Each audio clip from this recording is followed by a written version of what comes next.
Good evening. The Buffalo battleground is booming in the race for governor, with Andrew Cuomo returning to Carl Paladino's home turf today. So are the rivals any closer to a full-fledged debate? News 4's Al Waters is following the latest twist on the road to decision 2010. Al? Well, Don and Jackie, one of the core issues for both Carl Paladino and Attorney General Andrew Cuomo is growing New York's struggling economy to create jobs. Cuomo visited Centacor, one of Buffalo's economic superstars, to deliver his plan.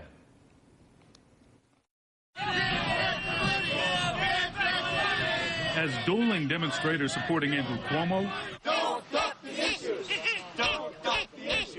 and supporters of Carl Paladino jockeyed for attention outside, Cuomo, the candidate, dropped into internet technology company Centacor to talk about his vision for creating jobs, blaming New York state government as the biggest impediment to economic growth. You can't have a successful private sector economy if you have an incompetent, dysfunctional state government. Cuomo touted his experience as President Clinton's Housing and Urban Development Secretary for providing insight into how other states allow their economies to grow, and says New York is decades behind the times, only a relic of the days when it was dubbed the Empire State.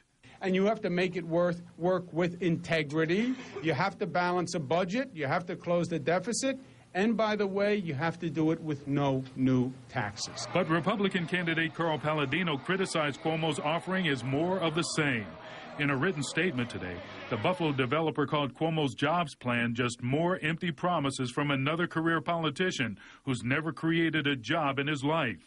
Cuomo characterizes Paladino's agenda as extreme on the issue of abortion in case of rape or incest, and when it comes to welfare.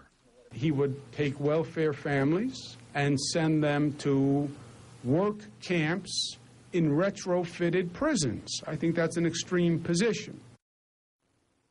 Now that he's talking about Carl Paladino, Cuomo says his campaign committee is working on staging a debate between the two candidates.